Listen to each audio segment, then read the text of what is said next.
nuestro Dios. Como cada domingo celebramos la resurrección de nuestro Señor Jesucristo, que nos recuerda la esperanza viva que tenemos, como dice la Escritura, porque si Él vive, nosotros también viviremos. ¿Cuántos dicen amén? Él nos ha dado vida espiritual y ha puesto a su Espíritu Santo en todos aquellos que hemos creído en el Señor Jesucristo, para que podamos entender las cosas espirituales, para que podamos discernir juntos la palabra de nuestro Dios. Y no solamente discernirla y entenderla, sino también aplicarla y ponerla en práctica en nuestra vida. ¿Cuántos decimos amén? Así que les voy a invitar a que juntos hagamos una oración al Señor, reconociendo nuestra dependencia absoluta del Espíritu Santo en esta hora. Señor y Dios Todopoderoso, es a ti a quien adoramos, es a ti, Señor, a quien exaltamos, es a ti a quien damos toda gloria, honor, honra y alabanza, Señor. Porque con tu poder, Señor, creaste todas las cosas. Con tu palabra ordenaste que todo fuese creado y con esa misma palabra sostienes todas las cosas. Es esa misma palabra la que hoy, Señor, deseamos, anhelamos ardientemente escuchar, porque es tu palabra la que salva, es tu palabra la que santifica, es tu palabra la que nos ayuda a conocerte más y de esa manera vivir conforme al propósito que hemos sido creados, la gloria de tu santo nombre. Es por ello, Señor, que hoy en humildad te pedimos, Señor, y rogamos por la presencia, Señor, de tu Espíritu Santo a través de esta exposición de tu palabra. Que mis hermanos y yo podamos hoy, Señor, tomar toda palabra tuya, guardarla en nuestro corazón, Señor, y desechar toda palabra de hombre, Señor.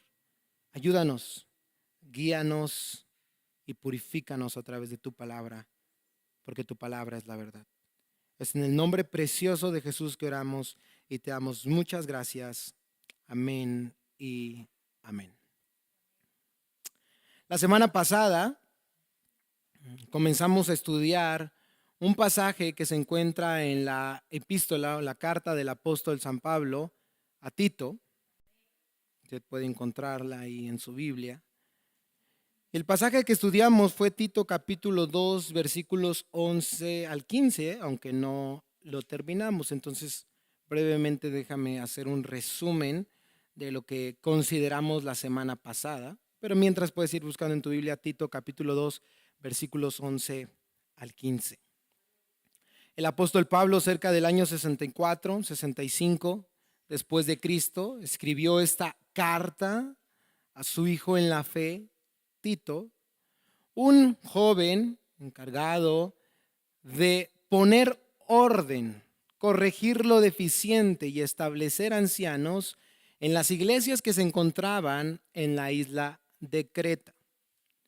Esta isla de Creta, bueno, había varias iglesias dentro de ellas que originalmente habían creído en el Evangelio en medio de una sociedad corrupta. Eso es lo que tenemos que decir.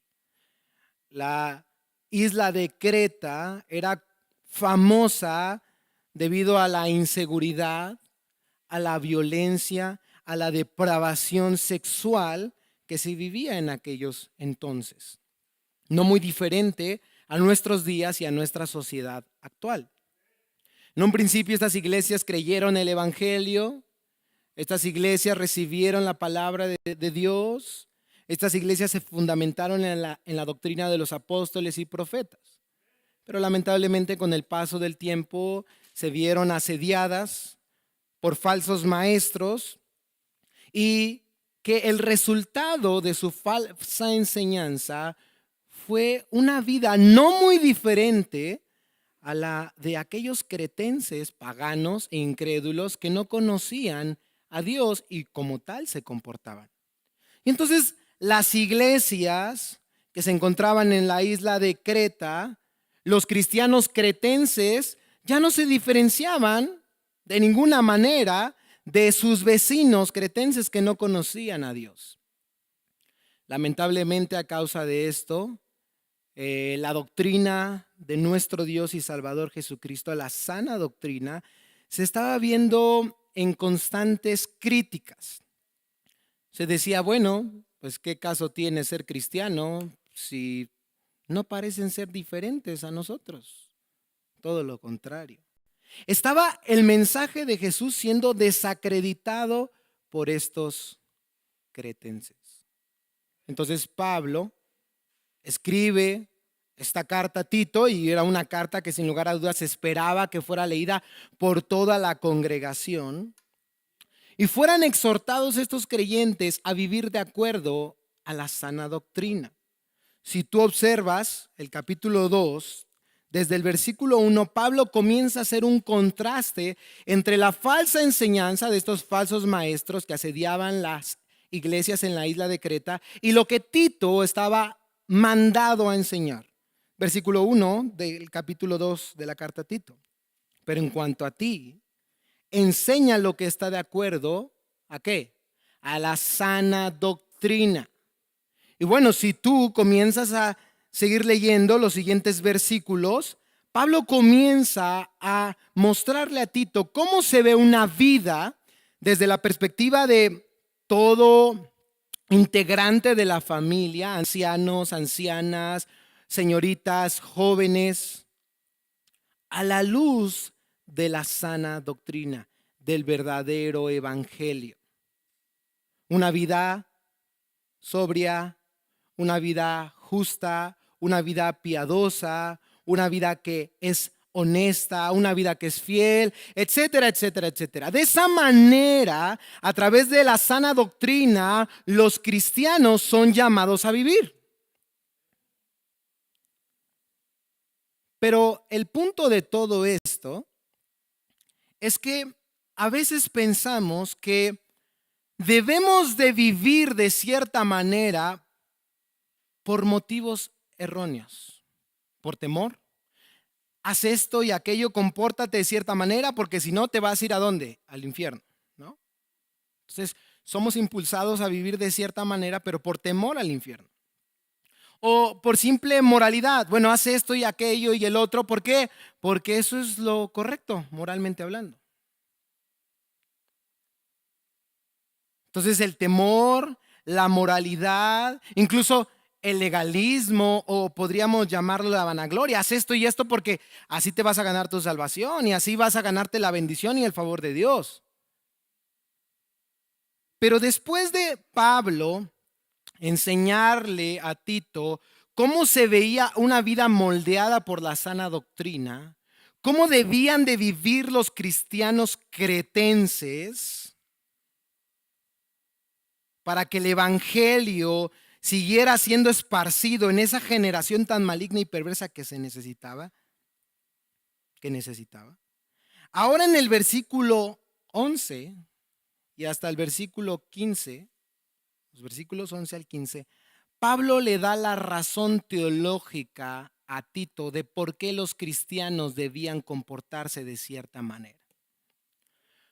Porque no solo es que la Biblia te diga haz esto y esto. ¿Y por qué, Señor? Pues porque así es y te callas. No, la Biblia nos da una razón, la Biblia nos da una explicación.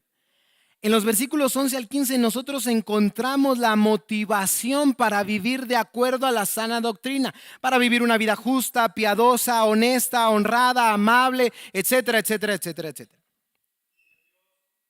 No es por temor, porque como les decía la semana pasada, el verdadero creyente en quien se ha manifestado la gracia de Dios, aun si el infierno dejara de existir, él seguiría amando y sirviendo a Dios. No es por moralidad, simple y sencillamente hace esto porque es correcto, porque la moralidad termina cansando. Las intenciones de nuestro corazón varían. Y tarde o temprano se reflejará lo que hay verdaderamente en nuestro corazón. Tampoco es por legalismo, voy a hacer esto y esto para ganarme mi salvación, porque sabemos que la salvación no la podemos ganar por nuestras propias obras, lo dice claramente la Escritura. Porque nuestras obras están manchadas de pecado. Entonces, ¿cuál es la motivación correcta ¿Cuál es la razón correcta para vivir de acuerdo a la sana doctrina? Para vivir de acuerdo a cómo Dios nos ordena en su palabra.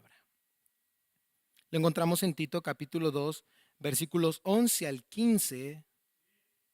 Así que leámoslo juntos. Tito capítulo 2, versos 11 al 15. Porque la gracia de Dios, dice Pablo, se ha ¿qué? Manifestado. Tito, los cretenses tienen que vivir de esta manera. ¿Por qué? Porque la gracia de Dios se ha manifestado trayendo salvación a todos los hombres, enseñándonos que negando la impiedad y los deseos mundanos, vivamos en este mundo como sobria, justa y piadosamente, aguardando la esperanza bienaventurada y la manifestación de la gloria de nuestro gran Dios y Salvador, Cristo Jesús. Él se dio por nosotros para redimirnos de toda iniquidad y purificar para sí un pueblo para posesión suya, celoso de buenas obras. Esto habla, exhorta y reprende con toda autoridad, que nadie te menosprecie. En estos versículos, el apóstol Pablo mencionó a Tito la forma en que la gracia de Dios se había manifestado a los creyentes. La gracia de Dios les había traído salvación, les había enseñado cómo vivir, les había dado una esperanza bienaventurada y les había purificado para ser el pueblo de Dios. En este pasaje nosotros comenzamos a aprender desde la semana pasada 4 razones, por si quieres anotar, 4 razones que la gracia de Dios nos da para vivir como Dios nos ordena. 4 razones que la gracia de Dios nos da para vivir como Dios nos ordena. Número 1, dijimos la semana pasada, porque la gracia de Dios nos salva. Dice claramente Pablo, observa tu Biblia, porque la gracia de Dios se ha manifestado trayendo salvación a todos los hombres. ¿Qué es la gracia de Dios? Favor inmerecido. Un don, un regalo que no merecemos. Todo lo contrario, que nos esforzamos cada día más para cada día ser menos merecedores de ese favor. Sin embargo, dice Pablo, esa gracia, ese favor de Dios se ha manifestado. Se ha ¿qué?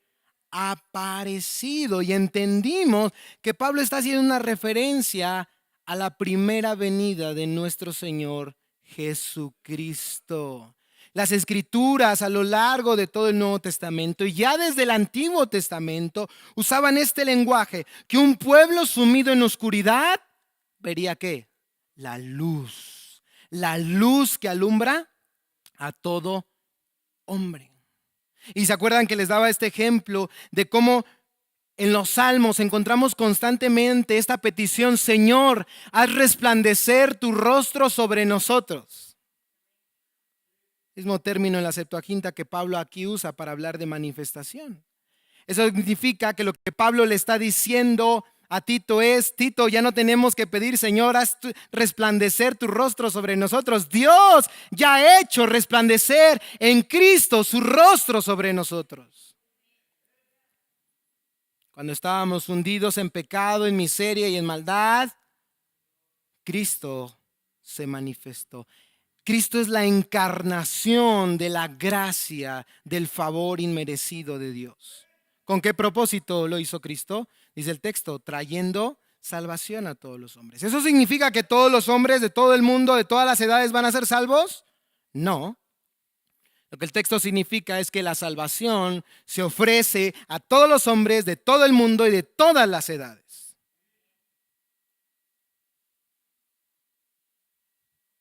Claro, a partir de la revelación especial de Dios. Porque todo aquel que invocar el nombre del Señor será salvo. Y yo les decía, aquí podríamos terminar el estudio de este pasaje, porque la predicación se titula ¿Qué otra razón quieres? Y esa es la razón más primordial y realmente la única que necesitamos para vivir como Dios nos ordena vivir. Porque nosotros no somos impulsados por el temor, ni por la moralidad, ni por el legalismo, ni por la vanagloria. Nosotros somos impulsados a vivir como Dios nos ordena por gratitud a lo que Él ha hecho en nuestra vida. Él se ha manifestado para salvación. Su gracia se ha manifestado para salvación. Esa fue la primera razón. La segunda razón de por qué debemos de vivir como Dios nos ordena, nos dice la gracia, versículo 2, segundo punto, porque la gracia de Dios nos enseña cómo vivir. Y dice el versículo 12, enseñándonos que negando la impiedad y los deseos mundanos, vivamos en este mundo como sobria, justa y piadosamente. Porque debemos entender, hermanos, que la gracia de Dios no solamente nos salva del infierno futuro, también la gracia de Dios nos salva del pecado en el presente.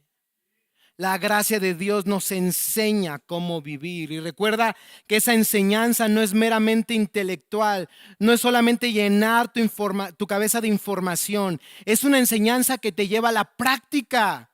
Te enseña, dice el texto, qué negar, cómo vivir e incluso, lo que vamos a estudiar hoy, cómo aguardar una esperanza. ¿Qué nos enseña a negar la gracia? Dice el texto, versículo 12, la impiedad.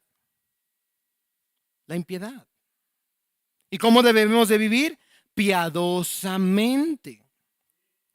Porque no solamente se trata de dejar de hacer ciertas cosas, se trata de vivir de acuerdo a como Dios manda y ordena. ¿Qué es la piedad? Lo decíamos, ese respeto, ese temor hacia Dios, esa reverencia genuina hacia los mandamientos y el carácter santo de nuestro Dios. Recuérdalo, estos creyentes estaban haciendo que el evangelio, el mensaje de Jesús fuera desacreditado a causa de su vana manera de vivir. Pero ¿cuál es el llamado? A vivir piadosamente.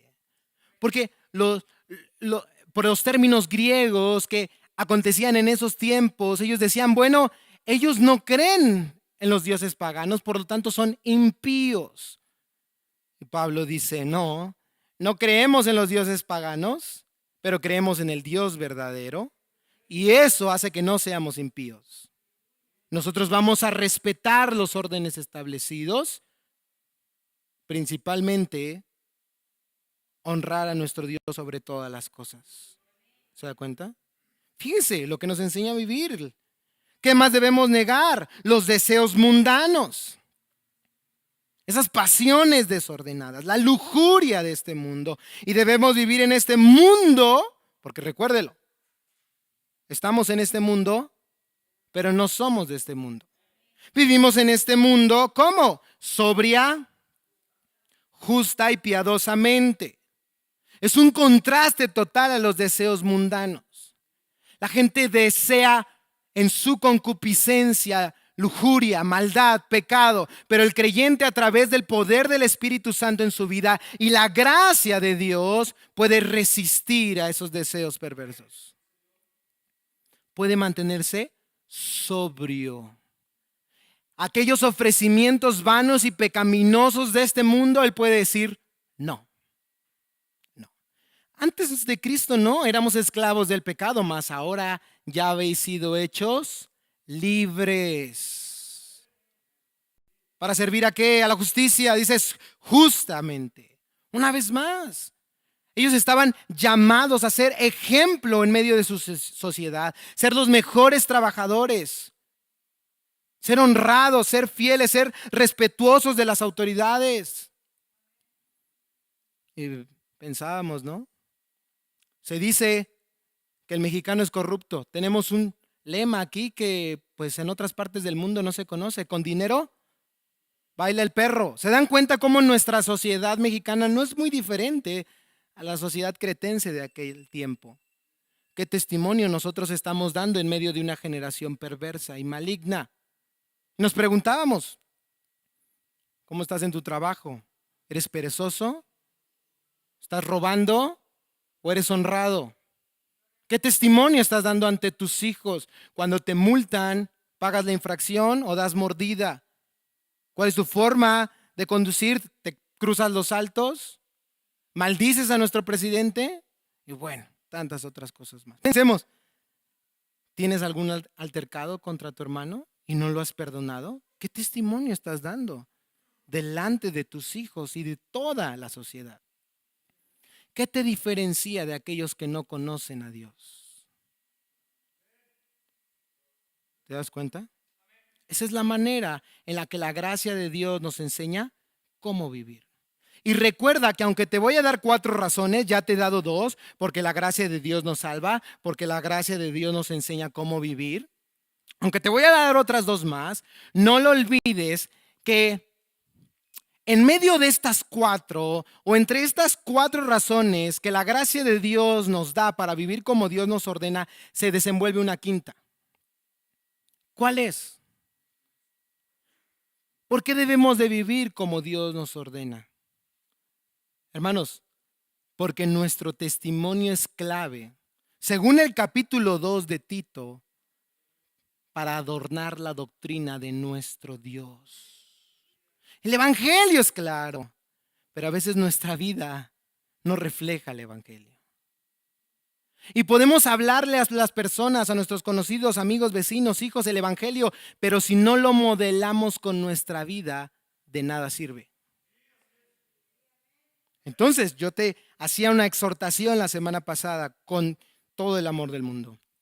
Piensa en tus hijos, aquellos por los que oras, Señor, Señor, sálvalos, ¿ok?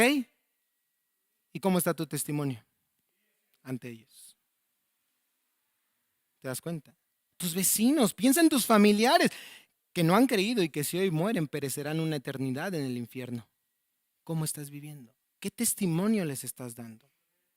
Si eres igual al mundo, ¿por qué crees que va a ser atractivo para ellos el mensaje del evangelio? Así que continuemos viendo las razones de por qué la gracia nos motiva, las razones con que la gracia nos motiva para vivir como Dios nos ordena. Ya dijimos, número 1, porque la gracia de Dios nos salva. Número 2, porque la gracia de Dios nos enseña cómo vivir. Y ahora, número 3, porque la gracia de Dios nos da esperanza. Porque la gracia de Dios nos da esperanza. Dice el versículo 13, estamos en Tito capítulo 2, versículo 13. Recuerda que estoy usando la Nueva Biblia de las Américas.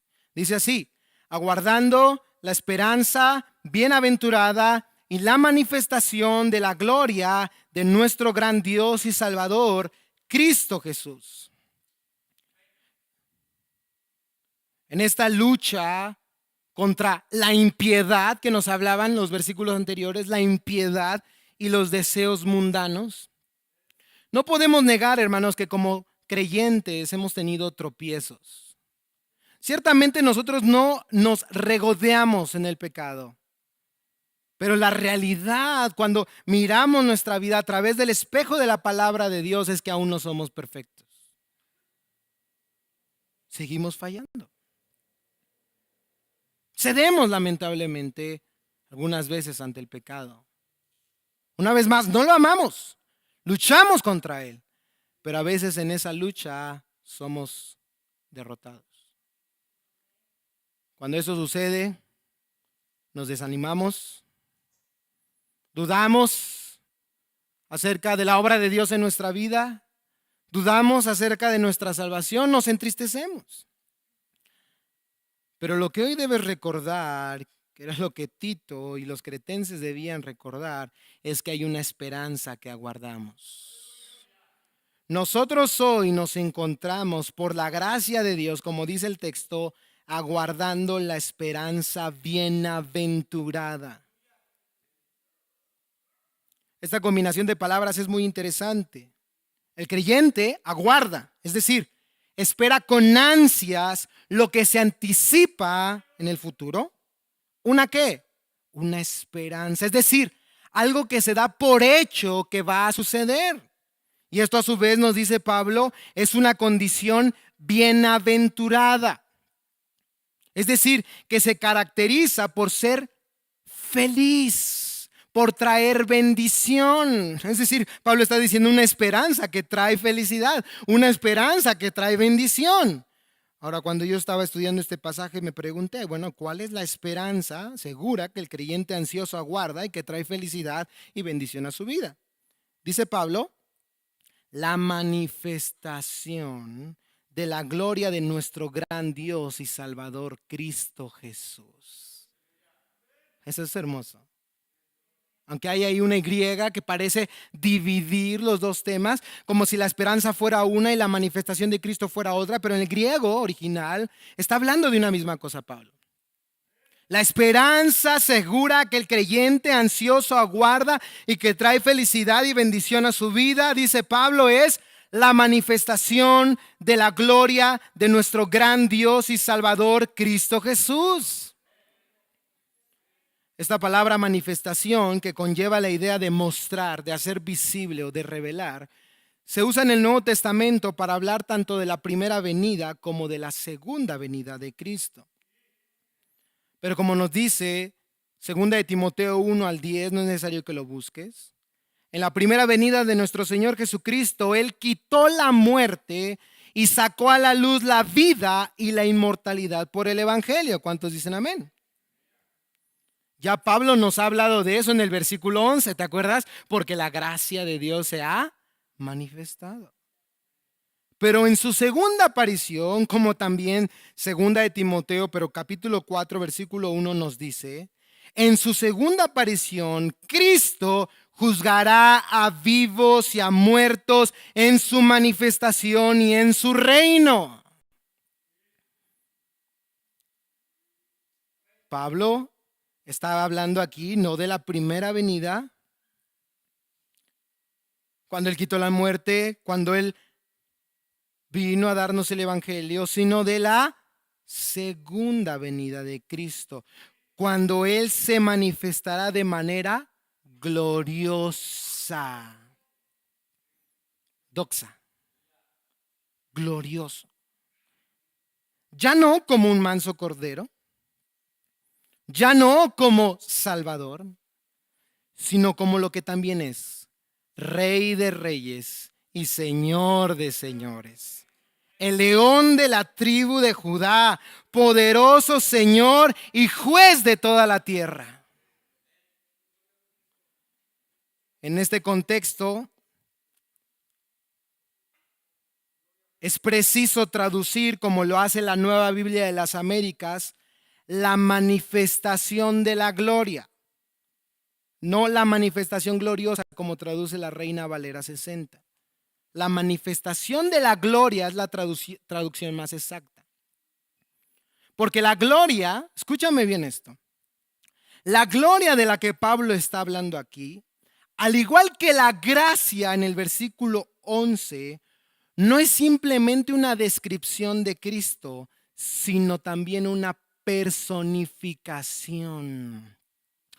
Entiéndeme, en su encarnación, como su primera manifestación, Cristo fue la gracia de Dios personificada. Pero ahora, según este versículo que estamos estudiando, en su segunda manifestación, Él será la gloria de Dios personificada. Porque no solo Cristo, hermanos, escucha, es glorioso. Como dice este texto, Cristo es nuestro gran Dios y Salvador glorioso. ¿Escuchaste bien? Algunos lo tienen como un hombre más, un profeta más, un iluminado más. No, discúlpame. Él no es un hombre más. Él no es un profeta más. Él no es un iluminado más. Él es la gloria de Dios misma. Él es Dios todopoderoso y salvador. Él es, como dice Pablo, nuestro gran Dios y Salvador, Cristo Jesús. Ahora, entonces entendamos lo que Pablo está tratando de decirnos aquí. Pablo ya ha hablado de un pasado en el versículo 11. La gracia de Dios ¿qué? Se manifestó para traer ¿qué? Salvación. Está hablando de la primera venida. Pablo también ya nos ha hablado de un presente. La gracia de Dios nos enseña cómo vivir. en este mundo, renunciando a la impiedad, a los deseos mundanos y viviendo sobria, justa y piadosamente. Pero ahora Pablo nos está hablando de un futuro. Cuando esa salvación que Dios inició en ti y en mí y que Dios está perfeccionando, Dios la completará a plenitud en nuestra vida. Como dice Colosenses 3:4, cuando Cristo, nuestra vida, sea manifestado, entonces ustedes también serán manifestados con Él en gloria.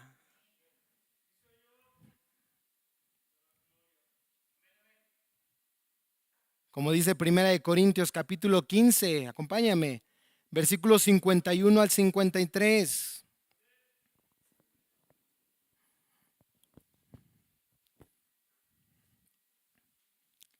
1 Corintios capítulo 15, versículos 51 al 53. ¿Ya lo tienen?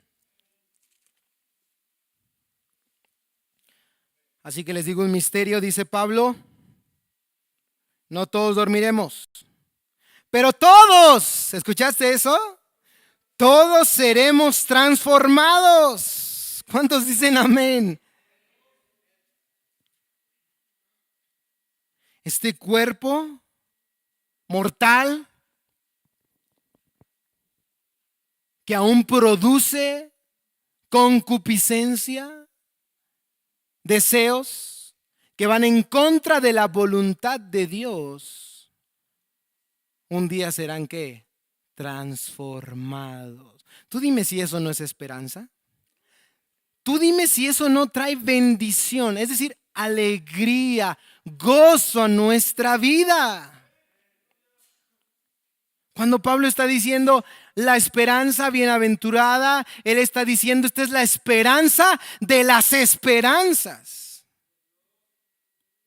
Todos seremos transformados. En un momento, en un abrir y cerrar de ojos a la trompeta final, pues la trompeta sonará y los muertos resucitarán incorruptibles y nosotros seremos transformados. Aleluya. Aleluya. Por eso Pablo podía decirle también a los romanos en el capítulo 13, versículo 11, ahora la salvación está más cerca de nosotros que cuando creímos. Cada día que pasa, hermanos, cada año que acontece, es un día menos, un año más para ser transformados en gloria con nuestro Dios. Cuando Él se manifieste en gloria, nosotros también seremos manifestados en esa misma gloria. Porque como dice Filipenses, que te acuerdas, capítulo 3. Filipenses capítulo 3, versículos 20 y 21. Mire cómo la escritura lo afirma. Esta gloriosa esperanza una y otra vez. No sé si tú vienes cansado. Pues recuerda que va a haber un día en que no lo estarás.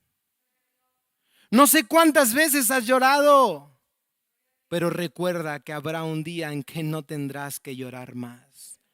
No sé por qué dolor, por qué enfermedad estés atravesando, pero recuérdalo, llegará el día en que no habrá más dolor ni más muerte. Porque, como dice Filipenses 3, 20 al 21, nuestra ciudadanía, ¿dónde está? En los cielos, de donde también ansiosamente, ¿te acuerdas? Ansiosamente esperamos a un Salvador, el Señor Jesucristo, el cual transformará el cuerpo de nuestro estado de humillación en conformidad al cuerpo de su gloria, por el ejercicio del poder que tiene aún para sujetar todas las cosas a Él mismo. Y no lo olvides, todo esto es por la gracia de nuestro Dios. Esta es la esperanza que trae bendición y felicidad.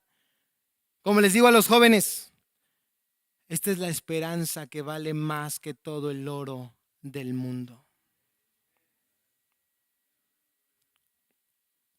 Esta es la esperanza, escucha bien, amada iglesia, que nos lleva a vivir como Dios nos ordena en su palabra. Cuando Dios manifieste su gloria, nosotros también seremos manifestados. Y una vez más, esto es lo que nos debe llevar a vivir como a Dios le agrada.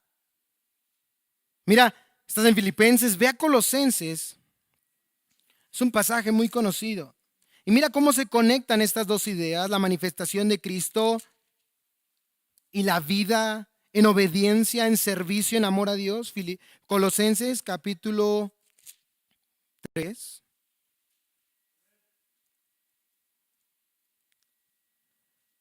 Mira lo que dice el versículo 4 hasta el versículo 6. Cuando Cristo, nuestra vida, sea manifestado, entonces ustedes también serán ¿qué? Manifestados con Él en gloria. Por tanto, ¿escuchaste eso? Como consecuencia de, entendiendo esto, consideren, dice Pablo, los miembros de su cuerpo terrenal como muertos a la fornicación, a la impureza, a las pasiones, a los malos deseos, a la avaricia, que es ¿qué? Idolatría. ¿Te das cuenta? Ahora, ciertamente, y escúchame esto, la segunda venida de Cristo traerá gozo y gloria a los creyentes, pero también, escucha lo que dice el versículo 6, Colosenses 3:6. Pues la ira de Dios vendrá sobre los hijos de desobediencia por causa de estas cosas.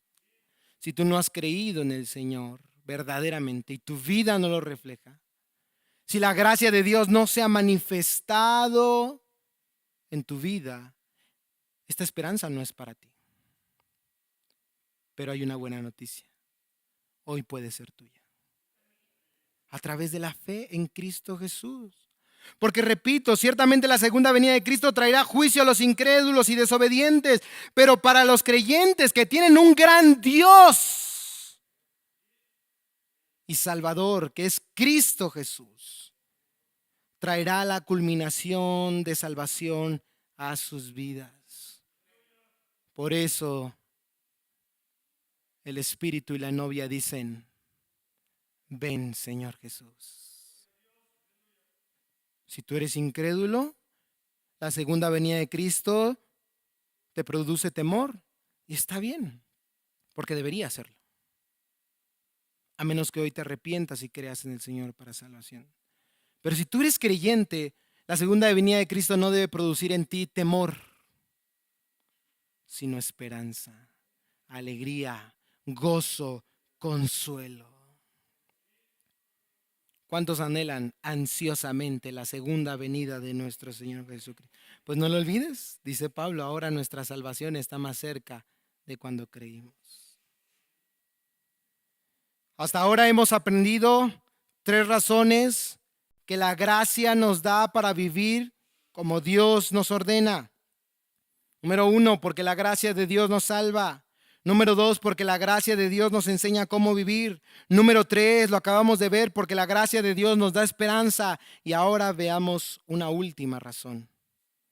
Número 4, porque la gracia de Dios nos hace suyos. Porque la gracia de Dios nos hace suyos. Volviendo a nuestro pasaje, Tito, capítulo 2, mira lo que dice el versículo 14 y versículo 15 en nuestro pasaje. Ya estamos terminando. Tito 2, 14 al 15. Él se dio por nosotros. ¿De quién está hablando? ¿De Cristo? ¿Y quién es Cristo? Según este pasaje. Es Dios. No te olvides. Él se dio por nosotros para redimirnos de toda iniquidad y purificar para sí un pueblo para posesión suya, celoso de buenas obras. Esto habla, exhorta y reprende con toda autoridad, que nadie te menosprecie. En el punto anterior hemos hablado de una realidad esperanzadora. Algún día nuestros cuerpos serán liberados para siempre de la corrupción del pecado. Pero entonces, en el presente, ¿qué onda con el problema del pecado? ¿A quién le pertenecemos? ¿Seguimos siendo esclavos del pecado? Bueno, hasta en un futuro seremos verdaderamente libres. ¿O verdaderamente en el presente Cristo nos ha hecho libres? Bueno, Pablo dice, hablando de Cristo, que Él se dio por nosotros para redimirnos. La palabra redimirnos significa rescatar a una persona que estaba aprisionada a través del pago exigido para su rescate. Nosotros éramos esclavos del pecado. ¿Qué era lo que exigía nuestro rescate? La muerte. No cualquier muerte. La muerte de un cordero sin mancha. La muerte de Cristo, nos dice Pablo, es ese pago. Él se dio por nosotros. Sí, hermanos, Dios mismo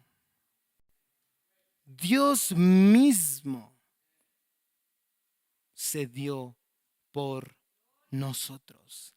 El creador soberano, el Señor del universo, quien es, hermanos, pleno, lleno de sabiduría, de majestad, de gloria, de poder. El Dios que es autoexistente, que no necesita de nada ni de nadie para vivir. Que Él simple y sencillamente existe, se dio por nosotros. No porque lo mereciéramos, hermanos, solo por amor.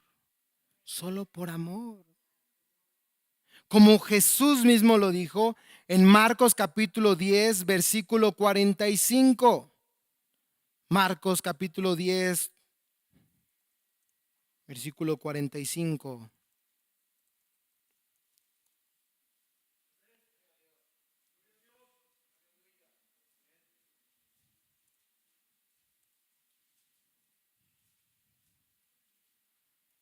¿Ya lo tienes? ¿Te acuerdas? Dice Jesús, el Hijo del Hombre no vino para ser servido, sino ¿para qué? Para servir y para dar su vida en rescate por muchos. Ahora entiéndelo. Ciertamente en este pasaje ese término, el Hijo del Hombre, resalta la humanidad de Cristo. Porque Cristo es verdaderamente Dios, verdaderamente hombre. Dos naturalezas, una sola persona. Porque Dios, hermanos, se hizo hombre. Y Él vino a hacer el rescate por nosotros. Como Pedro lo enseñó a sus lectores, te acordarás, primera de Pedro, capítulo 1, versículo 18, 19, es un pasaje muy conocido. Primera de Pedro 1, 18 al 19. Ustedes, dice la Nueva Biblia de las Américas, saben que no fueron redimidos de su vana manera de vivir, heredada de sus padres con cosas perecederas como oro o plata. Y uno diría, oro, plata. No, eso no vale. Para tu salvación no vale. Pero hemos sido redimidos de nuestra vana manera de vivir con sangre preciosa, como de un cordero sin tacha y sin mácula. ¿Y cuál es esa sangre? Dice Pedro, la sangre de Cristo. Y una vez más, ¿quién es Cristo? Dios, Él es Dios. Cuando Pablo se despide en Mileto de los ancianos de Éfeso, ahí en Hechos capítulo 20, versículo 28, hay algo muy interesante si observas ese texto, Hechos 20, 28. Pablo le dice a los ancianos, por tanto, Mirad por vosotros y por todo el rebaño en que el Espíritu Santo os ha puesto por obispos para apacentar la iglesia del Señor. Escucha esto, la cual él ganó por su propia sangre. Pero una vez más, para apacentar la iglesia ¿de quién? Del Señor. Curios, un término exclusivo de la deidad de Dios. Dice Pablo, curios, el Señor, Dios ganó a su iglesia con su propia sangre. Bueno, hermanos, hablar de la sangre de Dios. Dios es espíritu. Él no posee un cuerpo físico o material. Pero ¿por qué dice aquí la sangre de Dios? Porque entendemos que la segunda persona de la Trinidad se hizo ¿qué? Hombre. ¿Para qué? Para derramar su preciosa sangre. Hay una analogía o ejemplo que da un pastor. Si pusieras una balanza y de este lado pusieras lo mejor del mundo, títulos, riqueza, fama, dinero, estrellas, lo mejor de lo mejor, piensa, hoteles, viajes, lo que sea, las mejores obras, las mejores acciones, lo mejor de este mundo. Y de este lado pusieras a Cristo, este lado pesaría siempre, siempre y eternamente mucho más. Él se dio. Él se dio, hermanos. Él se dio, Él se entregó sin necesitarlo, hermanos. Él no lo necesitaba. Él no nos necesita. Sin embargo, nos amó. Y se dio para rescatarnos de la prisión del pecado, de oscuridad y de maldad en la que nos encontrábamos. ¿Con qué propósito? ¿Con qué propósito Cristo nos hizo libres? Y no es que tenga algo en contra de este canto, pero no me gusta mucho. ¿Cómo decía? Libre, yo soy libre para cantar, para saltar, para danzar. No, hermanos, va mucho más allá. Cualquiera puede cantar, cualquiera puede saltar, cualquiera puede danzar. Cristo nos ha hecho libres, dice Pablo, nos ha redimido de toda iniquidad. O como puede ser traducido, una vida de transgresión a la ley. No lo olvides, Jesús dijo, el que comete pecado, esclavo del pecado es. Sin Cristo el hombre no es libre, es esclavo del pecado. Pero a través de la redención de Cristo Jesús, el hombre que confía en Él es liberado de tal condición. A veces enfatizamos todo este punto de que la salvación no es por obediencia, y eso es verdad, la salvación no es por obediencia. Y si fuera por obediencia, es por la obediencia de Cristo, porque esa obediencia sí es perfecta. Pero aunque la salvación no es por obediencia, la salvación sí es para obediencia. Nuestra vida ya no es una vida de iniquidad, una vida que va en contra de la ley de Dios. Una vida que no toma en cuenta los mandamientos de Dios. No, hermanos, nuestra vida es una vida verdaderamente libre en la que podemos voluntariamente sujetarnos a los mandamientos y las ordenanzas de nuestro Dios.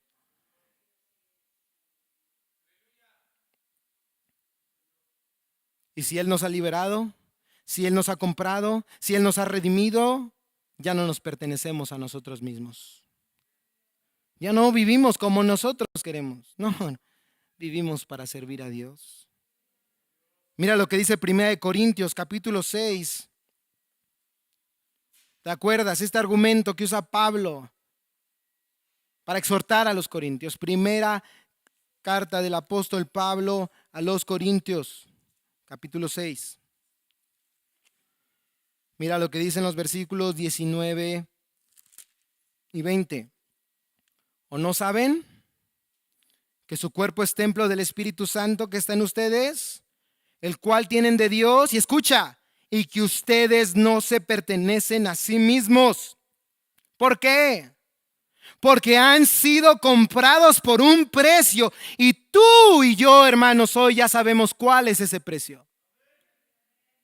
Por tanto, glorifiquen a Dios en su cuerpo y en su espíritu, los cuales son ¿de quién? De Dios, ¿te das cuenta?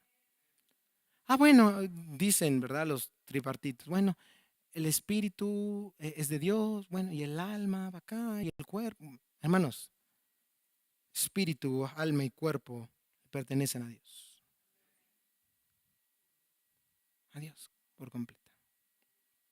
Nosotros estamos llamados a servir a Dios, a vivir para Dios, no solamente internamente, sino también externamente.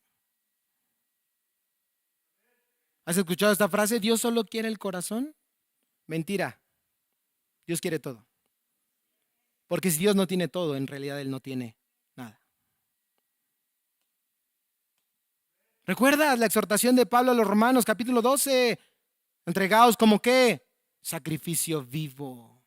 Vivir para Dios. Robando el espíritu de nuestro entendimiento, hermanos, en cuerpo, alma, mente, ser. Le pertenecemos a Dios, todos aquellos que tenemos la esperanza de la vida eterna. Ahora, volviendo a nuestro pasaje, esto se hace más claro con lo que Pablo sigue diciendo, volviendo a Tito capítulo 2.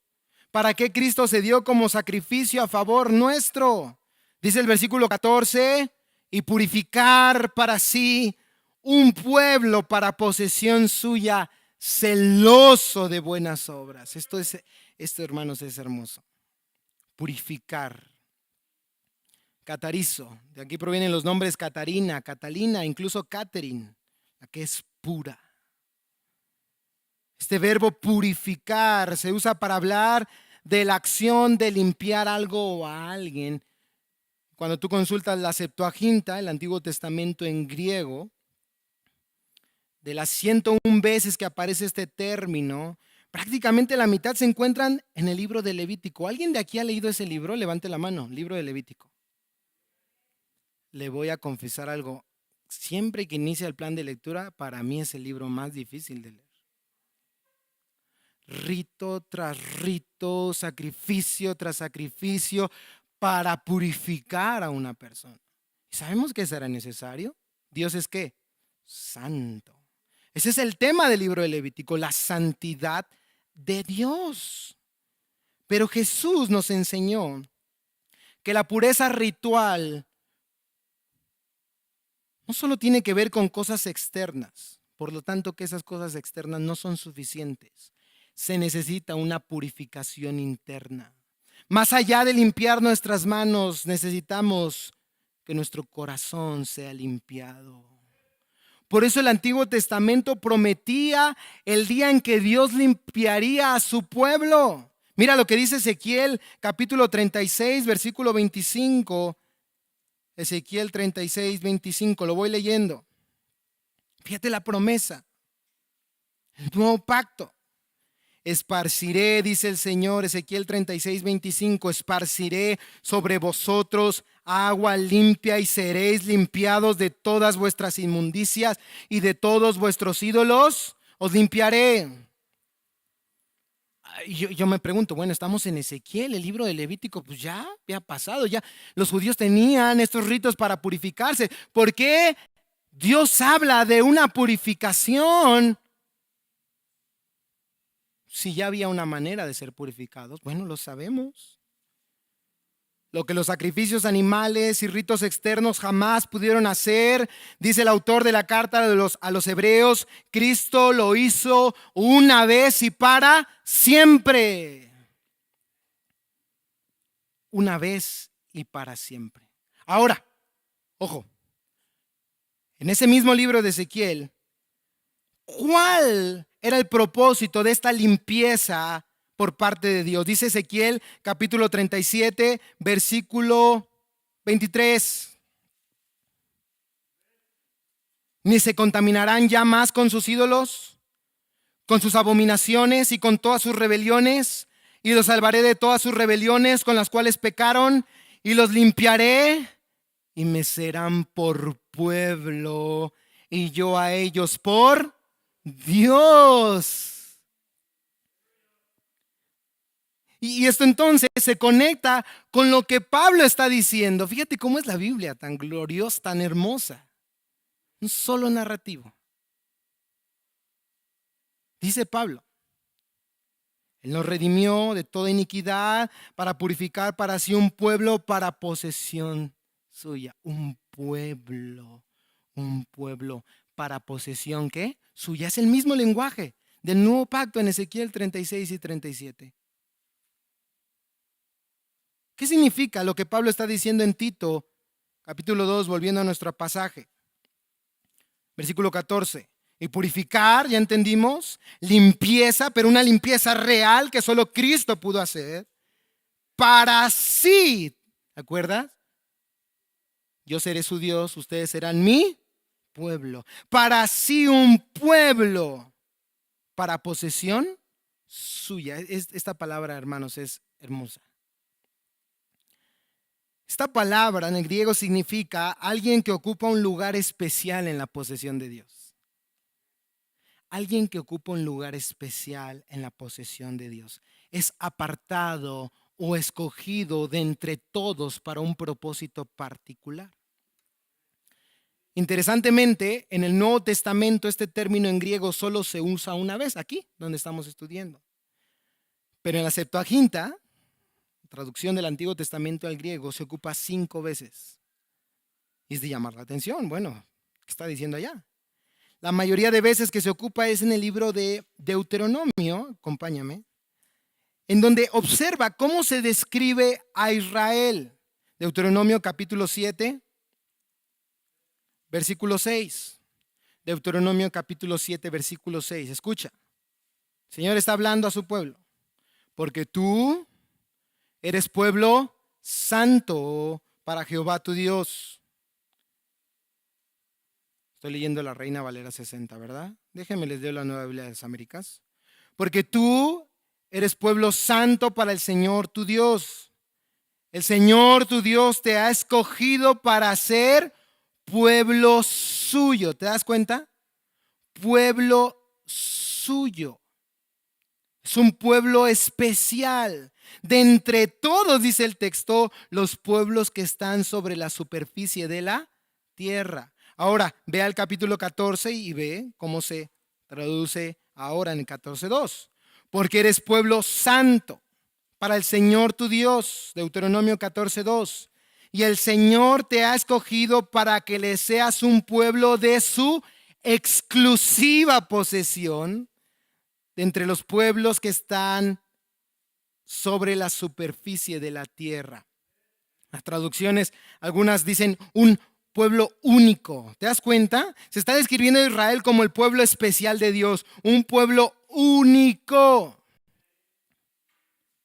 y con un propósito. Observa lo que dice el capítulo 26, Deuteronomio 26, versículos 18 y 19. Una vez más se usa este término.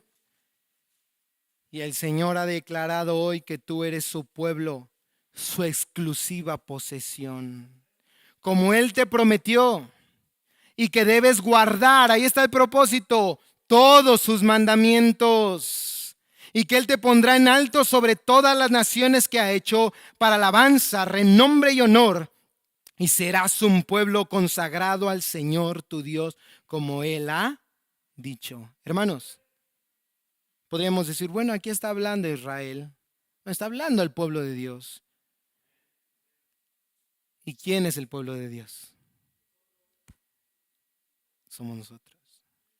Y cuando Pablo está diciendo a Tito, Tito, Él se dio para redimirnos de toda iniquidad y purificar para sí un pueblo para posesión suya. Nos está diciendo, como cantábamos hace un rato, nosotros somos el pueblo especial de Dios. Nosotros somos el pueblo escogido de Dios. Nosotros somos su valiosa posesión. Somos únicos entre los pueblos. ¿Qué nos hace diferentes de los demás, hermanos? ¿El pecado? Ellos pecan. ¿Nosotros? ¿La perfección? Ellos son imperfectos. ¿Nosotros? ¿Qué nos hace diferentes? que la gracia de Dios se ha manifestado en nuestra vida. No hay más. No hay más. ¿Cuál es el llamado? Como dice aquí Deuteronomio 26, ¿no? Guarda todos sus mandamientos. Sé un pueblo consagrado al Señor tu Dios. ¿Te acuerdas cómo inicia los 10 mandamientos? No inician, no tendrás dioses ajenos delante de mí. No, no, así no inician. Yo soy el Señor tu Dios, que te sacó de la tierra de Egipto. Él es el Señor nuestro Dios, que nos ha salvado del pecado, de la muerte, del infierno, del poder de las tinieblas. No debemos tener dioses ajenos delante de Él. Solo al Señor tu Dios adorarás y solo a Él servirás. Hermanos, esto es necesario. Esto se hace claro cuando dice, volviendo a nuestro pasaje, por favor, estamos ya terminando, Tito 2, versículo 14, Él se dio por nosotros para redimirnos de toda iniquidad y purificar para sí un pueblo para posesión suya. ¿Y cómo es ese pueblo? Celoso de buenas obras. Ya no presentamos nuestros miembros para servir a la iniquidad. Ya no. Ahora presentamos nuestros miembros para servir a la justicia. Ya no presentamos nuestros miembros para desobedecer y deshonrar a Dios, para que el nombre de Dios sea blasfemado, sino todo lo contrario, presentamos nuestros miembros para servir, amar, honrar, obedecer a Dios y de esa manera su nombre sea glorificado de entre todas las naciones. ¿Te das cuenta? ¿Cómo es este pueblo? Celoso, en griego celotes. ¿Te acuerdas de aquel grupo radical que quería que el poder político, el poder esclavista por parte de los romanos fuera derrocado? Ellos eran radicales en su forma de vivir. Así es el pueblo de Dios. Anhela ardientemente, se entusiasma fervientemente por hacer buenas obras. Buenas obras. ¿La salvación es por obras? No. Efesios 2, capítulo 2, versos 8 y 9. Porque por gracia sois salvos por medio de la fe, y esto no de vosotros, pues es don de Dios, no por obras para que nadie se gloríe. Pero no te olvides del versículo 10. Porque somos hechura suya, creados en Cristo Jesús para buenas obras, las cuales Dios preparó de antemano para que anduviésemos en ellas. El verdadero creyente busca en todo momento, se entusiasma. No es que lleguen y le pregunten, ¿deseas hacer una buena obra? Bueno, no. Él es celoso de buenas obras. Él es entusiasta. Él busca oportunidades para ayudar a su prójimo, para predicar el evangelio, para ayudar a la viuda, al huérfano, al necesitado, para servir en su iglesia, para amar a sus hermanos, para perdonar a aquellos que le ofenden, para reflejar la gracia, el evangelio de Dios en su vida. Entiéndelo, amado hermano. Las buenas obras, dice MacArthur, no son un accesorio de nuestra vida cristiana o algo que hacemos según nos convenga. Es una parte natural e integral de nuestra vida diaria, algo que realizamos con gran celo y devoción para la gloria de Dios. ¿Te acuerdas? Mateo capítulo 5, versículo 16, y este es el último versículo que cito. Mateo 5, 16, dice Jesús: así brille la luz de ustedes delante de los hombres, para que vean sus buenas acciones. ¿Y qué? Y glorifiquen a su Padre que está en los cielos. Hay gente que hace buenas acciones con un propósito equivocado: traer gloria a sí mismo. Pero las acciones que nacen de un entendimiento, de una manifestación de la gracia de Dios, van a resultar no en otra gloria, sino en la gloria de nuestro gran Dios y Salvador Jesucristo. Así que yo te pregunto, ¿qué otra razón quieres? ¿Qué otra razón quieres para vivir como Dios nos ordena? La gracia de Dios nos ha salvado. La gracia de Dios nos enseña cómo vivir. ¿O no? La gracia de Dios nos da esperanza. La gracia de Dios nos hace suyos. Señor, soy un instrumento en tus manos. No son tus pies, hermanos. Son tus manos. No es tu boca. No es tu cuerpo. No es tu mente. No es tu vida. Si realmente la gracia de Dios se ha manifestado en nuestra vida, nosotros le pertenecemos a nuestro Dios. Y por lo tanto, anhelamos, ardemos por traer gloria a nuestro Dios a través de un testimonio fiel del Evangelio con nuestra boca y nuestra vida.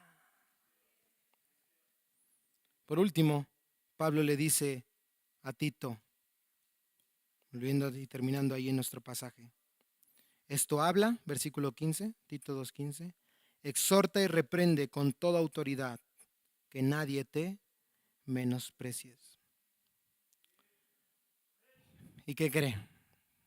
Es lo que estamos haciendo hoy. Estamos esforzándonos por llevar a todos aquellos que nos están escuchando a entender, creer y obedecer la verdad de Dios. Porque esta no es la verdad de Emilio Jr. Esta es la verdad de Dios. ¿Cuántos dicen amén? Oremos juntos. Padre, Dios eterno y Dios bueno, te agradecemos tanto, Señor, por tu misericordia. Te alabamos por ser tan paciente, Señor, para con nosotros. Porque sin merecerlo, Señor, cuando nos encontrábamos en prisiones de oscuridad, de maldad, de pecado y de muerte, Señor, tú nos escogiste, Señor. Tú nos llamaste a tu presencia, Señor. Tú nos levantaste del suelo, Señor, y nos limpiaste, Señor. Nos purificaste, nos arreglaste, nos adornaste, Señor. Nos sentaste a tu mesa, nos diste pan y nos dijiste, Señor, que éramos tus hijos, que somos tus hijos, Señor. Señor, ¿cómo no obedecerte, Señor? ¿Cómo no amarte? ¿Cómo no servirte? ¿Cómo no vivir para tu gloria? No importa, Señor, cuánto cueste.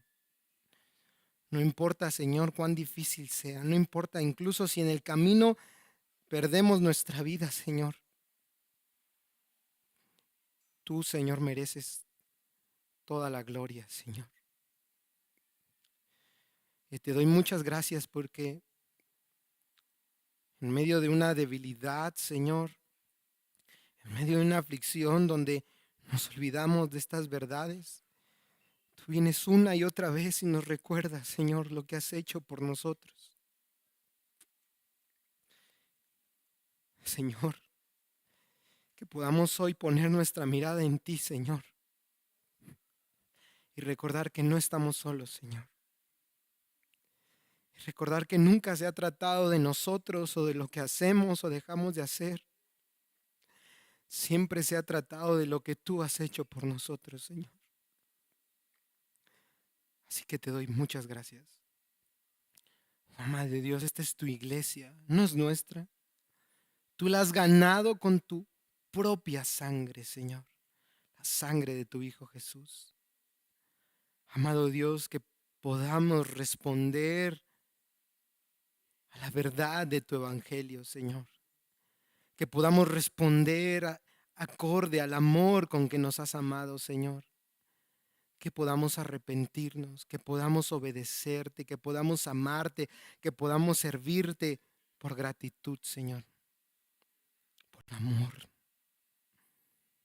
Siempre recordando que aunque volvamos a fallar una y otra vez, tu amor nunca falla, Señor.